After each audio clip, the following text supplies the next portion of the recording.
70 साल के छगनलाल जी 30 साल बाद अपने पुश्तैनी गांव आने वाले थे।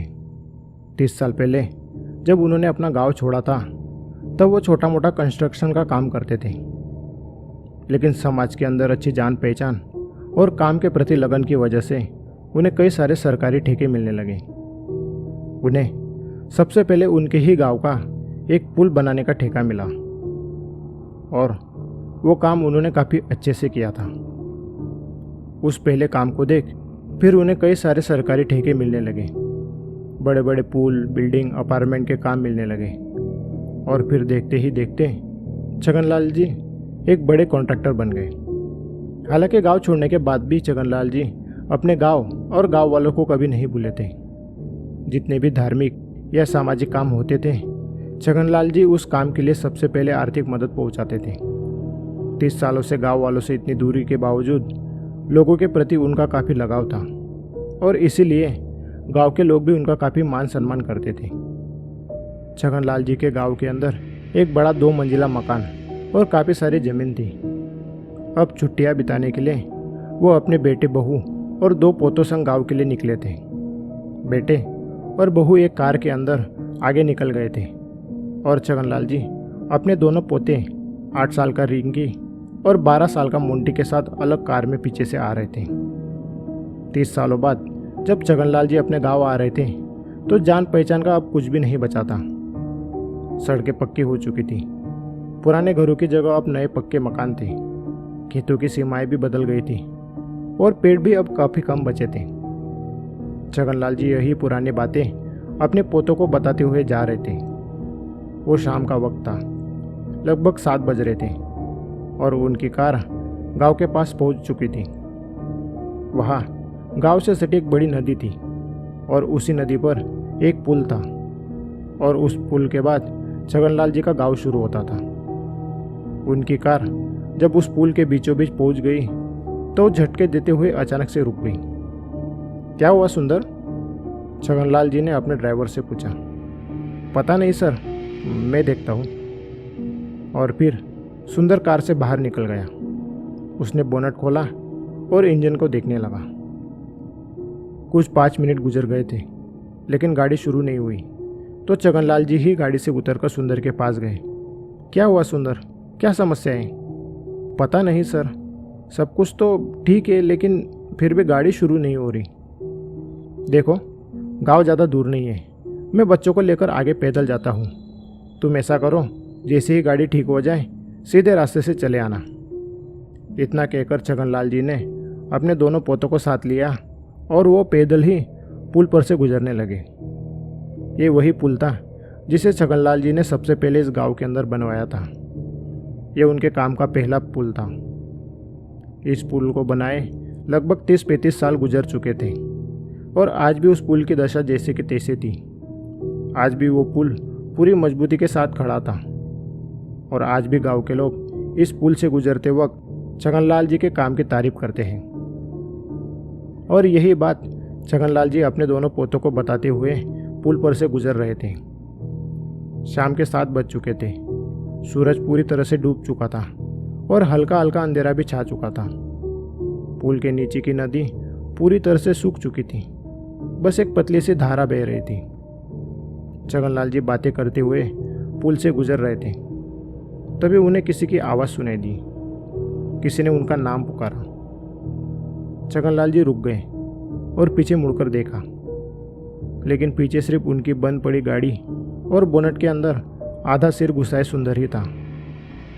उनका लगा कि उन्हें कोई भ्रम हुआ होगा, इसलिए वो मुड़कर फिर से बातें करते हुए आगे जाने लगे। तभी कुछ कदम चलने पर उन्हें फिर से आवाज़ सुनाई दी। कोई उनका नाम पुकार रहा था। छगनलाल जी फिर से मुड़ गए और यह हवा देखने लगे। अब सूरज डूब जाने की वजह से वहाँ काफ़ी अंधेरा था। गांव के अंदर लाइट्स थी लेकिन पुल पर नहीं थी, इसलिए अगर कोई उन्हें पुकार भी रहा होगा तो भी उन्हें वहाँ दिखाई नहीं देगा। क्या हुआ दादाजी? मोंटी ने पूछा। अरे बेटा, कोई मुझे पुकार रहा है लेकिन दिखाई नहीं दे रहा। लेकिन दादाजी, आपको तो कोई नहीं पुकार रहा। अरे नहीं, सचमुच कोई पुकार रहा है। मैंने 2 बार उसकी आवाज़ सुनी। छगनलाल जी ने चारों ओर नज़रें दौड़ाते हुए कहा। लेकिन इस बार भी उन्हें कोई नहीं दिखा, तो फिर से गांव की ओर चलने लगे। अब वो पुल के आखिर में पहुंच गए थे, तभी उन्हें फिर से अपना नाम पुकारने की आवाज़ सुनाई दी। इस बार वो आवाज़ पुल के नीचे से आ रही थी। छगनलाल जी ने नीचे झाँक कर देखा तो किसी 14-15 साल के लड़के की धुंधली सी परछाई दिखी और थोड़ी दूरी पर कोई लड़की भी खड़ी थी। उस लड़के ने फिर से आवाज़ लगाई, छगनलाल जी, काफ़ी दिनों बाद लौटे हो, काफ़ी इंतज़ार करवाया। अब छगनलाल जी तो गांव के सब लोगों को नहीं पहचानते थे, लेकिन उन्हें तो पूरा गांव जानता था, इसलिए उन्हें लगा कि गांव का ही कोई उन्हें जानने पहचानने वाला व्यक्ति होगा। इसलिए उन्होंने ऊपर से ही उनसे अभिवादन किया और वो गांव की ओर चल पड़े। पुल से उनका घर ज़्यादा दूरी पर नहीं था, वो बस 10 मिनट में ही अपने घर पहुंच गए। आंगन के अंदर ही उनका बेटा और उनकी बहू इंतज़ार कर रहे थे और कुछ ही समय में ड्राइवर भी कार लेकर पहुंच गया। सुंदर, क्या प्रॉब्लम थी गाड़ी के अंदर? पता नहीं सर, जैसे ही अपने आप बंद हो गई वैसे ही अपने आप शुरू हो गई। शहर जाएंगे तब सर्विस सेंटर में दिखाना पड़ेगा। उसके बाद सब अपने अपने कमरे चले गए। छगनलाल जी अपने पुश्तैनी वाड़े के अंदर रुके थे। वो वाड़ा 2 मंजिला था और उनका परिवार आने वाला था, इसलिए उसके नीचे के सारे कमरों की साफ सफाई करवाई थी। रात को तकरीबन 10 बजे ही सब लोग अपने अपने कमरों में जाकर सो गए। छगनलाल जी आखिरी बड़े कमरे में सोए हुए थे। उस कमरे की एक खिड़की वाड़े के पिछले बगीचे में खुलती थी। अब सालों से बंद पड़े उस वाड़े के बगीचे की हालत कुछ अच्छी नहीं थी। जंगली घास और पौधों ने पूरे बगीचे को घेर रखा था। घूमने के लिए ठीक से पगडंडी भी नहीं थी और इसी वजह से कोई भी वहाँ नहीं जाता था। लेकिन रात के तकरीबन 12-साढ़े 12 बजे छगनलाल जी को कोई आवाज़ सुनाई दी। कोई उन्हें बगीचे की ओर से पुकार रहा था। छगनलाल जी उठ गए और खिड़की से बगीचे की ओर देखा। बगीचे के अंदर पूरा अंधेरा था और उसी अंधेरे में एक परछाई थी। वो परछाई लगभग 4.5-5 फीट की बीच थी, जिससे कोई 16-17 साल का लड़का वहाँ खड़ा हो। छगनलाल जी ने अपने कमरे के अंदर से ही उसे आवाज़ लगाई, लेकिन दूसरी तरफ से कोई आवाज़ नहीं आई। अब उनकी आवाज़ को सुन उनके घरवाले भी जाग गए और उनके कमरे में आ गए। जब छगनलाल जी ने बगीचे के अंदर किसी के होने की आशंका जताई तो उनके बेटे ने टॉर्च के उजाले में वहाँ देखा, लेकिन तब उन्हें वहाँ कोई नहीं दिखा। सबको लगने लगा कि प्रवास में हुई थकावट के कारण छगनलाल जी को कोई भ्रम हुआ होगा और फिर सब सोने चले गए। अगले दिन दोपहर को छगनलाल जी का बेटा और बहू खेत को देखने के लिए गांव के सरपंच के साथ बाहर गए हुए थे। घर पर छगनलाल जी और उनके दोनों पोते ही थे। दोनों पोते वाड़े के अंदर खेलकूद कर रहे थे और छगनलाल जी कोई किताब पढ़ रहे थे। तभी अचानक से उनका ध्यान गया कि उनके दोनों पोतों के आसपास कोई आवाज़ नहीं आ रही थी। उन्होंने झट से उन दोनों को आवाज़ लगाई, लेकिन उन्हें कोई उत्तर नहीं मिला। छगनलाल जी को लगने लगा कि कहीं बच्चे इस नई जगह पर किसी मुसीबत में ना पड़ जाए। उन्होंने किताब रखी और बच्चों को वाड़े के अंदर ढूंढने लगे।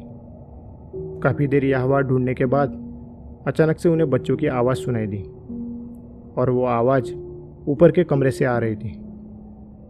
अब वाड़े के ऊपर के कमरे बंद थे, क्योंकि उन कमरों में पुराने वस्तुएं और कबाड़ रखा हुआ था। अब उस कबाड़ के अंदर किसी चीज़ की वजह से बच्चों को कोई चोट ना पहुंच जाए, इसलिए ऊपर के कमरे बंद रखे हुए थे। अब जब बच्चों की आवाज़ ऊपर के कमरों से आने लगी तो छगनलाल जी भी सीढ़ियों से ऊपर जाने लगे।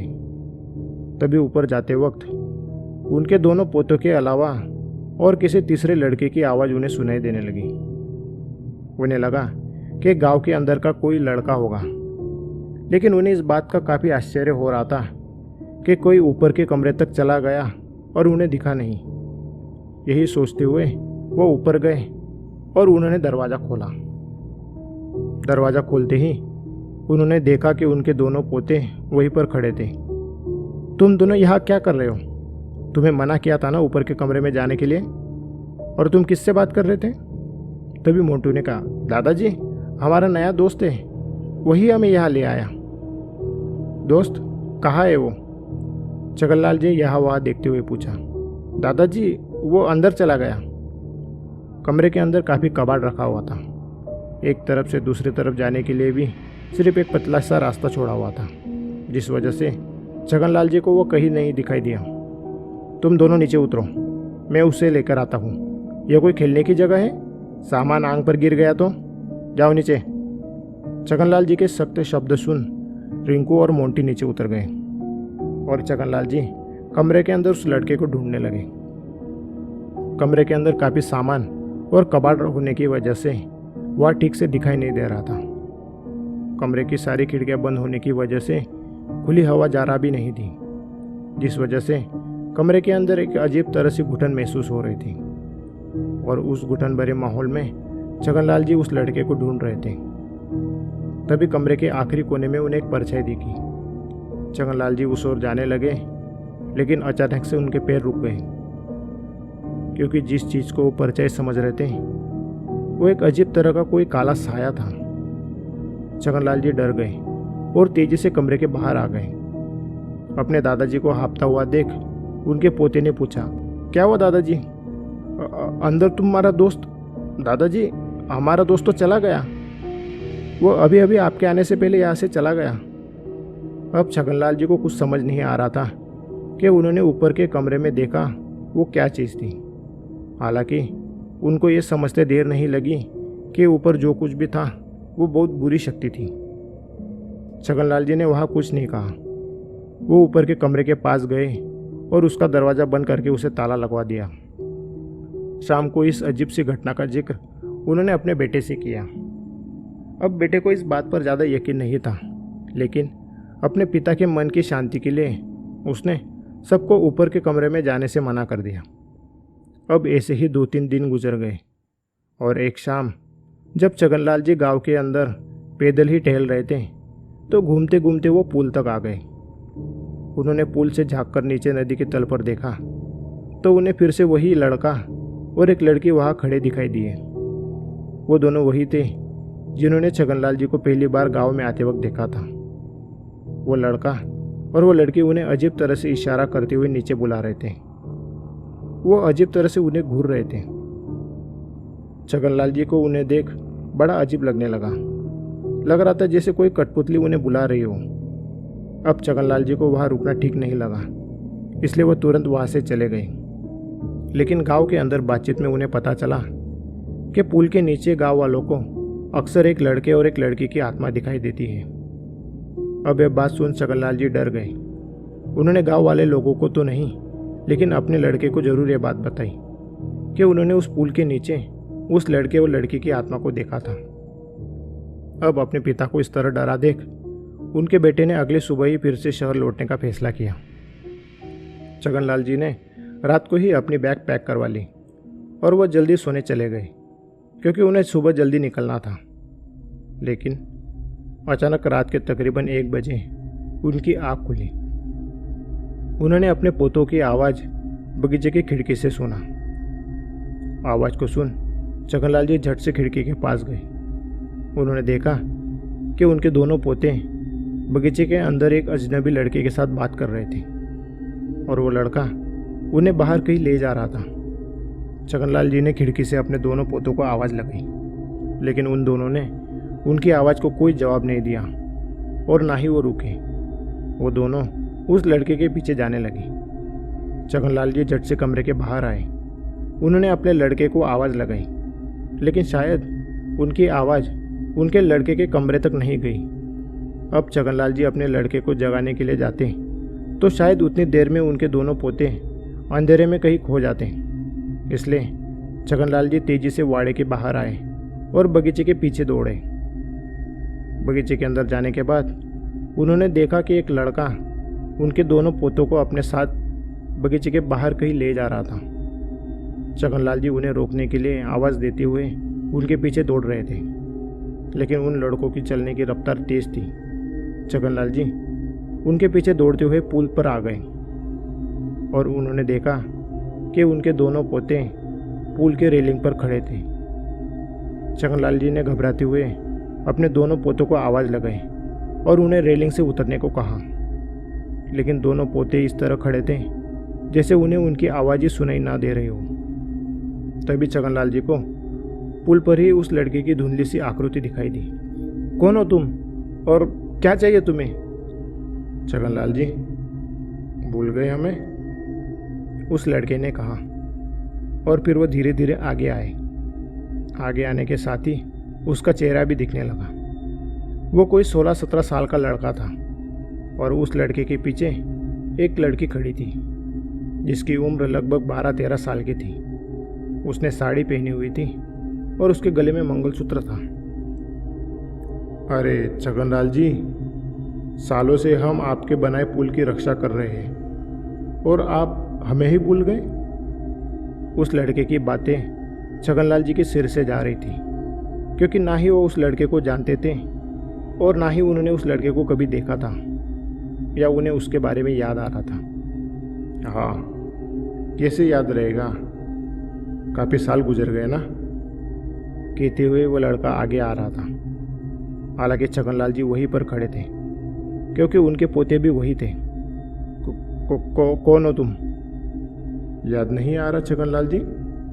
मैं मंगू और ये मेरी पत्नी मुन्नी। आपने हम दोनों को इस पुल के पैरों में बलि देकर दफना दिया था। उस लड़के की बात सुनते ही छगनलाल जी का पूरा शरीर कांपने लगा। उन्हें उस दिन का हर एक पल याद आने लगा। बात लगभग 30 साल पुरानी थी, जब छगनलाल जी को पहला पुल बनाने का कॉन्ट्रैक्ट मिला था। तो उन्होंने उस पुल की मजबूती के लिए 2 नवविवाहित जोड़े की बलि दी थी। उस वक्त इस तरह की धारणा थी कि अगर नवविवाहित जोड़े की बलि दी जाए और उसके शरीर के ऊपर किसी भी कंस्ट्रक्शन को किया जाए तो उनकी आत्माएं उस चीज़ को हमेशा रक्षा करती है। छगनलाल जी उन दोनों को सामने देख कांपने लगे और ज़मीन पर बैठ गए और उन्होंने रोते हुए कहा, मुझे माफ़ कर दो, मुझसे बहुत बड़ी गलती हो गई है, प्लीज़ मुझे माफ़ कर दो। माफ़ कर दूं? आपने हमारी ज़िंदगी हमसे छीन ली। हमारी आत्मा सालों से इस जगह पे कैद है और आप कह रहे हैं कि मैं आपको माफ़ कर दूं? इतना कहते ही उस लड़के ने छगनलाल जी के पोते की तरफ देखा और वो दोनों पोते उस सूखी नदी के अंदर छलांग लगाने के लिए तैयार हो गए। नहीं रुको, मेरे पोते को जाने दो, वो बेकसूर है, उनकी इसमें क्या गलती? उन्होंने कौन सा गुनाह किया है? गुनाह तो हमने भी कुछ नहीं किया था छगनलाल जी, फिर भी हमें मौत से बदतर सज़ा मिली ना। नहीं, उन्हें छोड़ दो, उनके बदले तुम मेरी ज़िंदगी ले लो। ये कहते हुए छगनलाल जी उस लड़के के पैर में गिर गए। उस लड़के ने पहले अपनी पत्नी की ओर देखा और फिर अचानक छगनलाल जी के दोनों पोते रेलिंग से उतर गए। आपको पता है छगनलाल जी, आपको क्या करना है? उस लड़के ने कहा और उसके बाद छगनलाल जी आखिरी बार अपने पोते को गले लगाने के लिए आगे बढ़े, लेकिन उस लड़के ने उन्हें रोक दिया।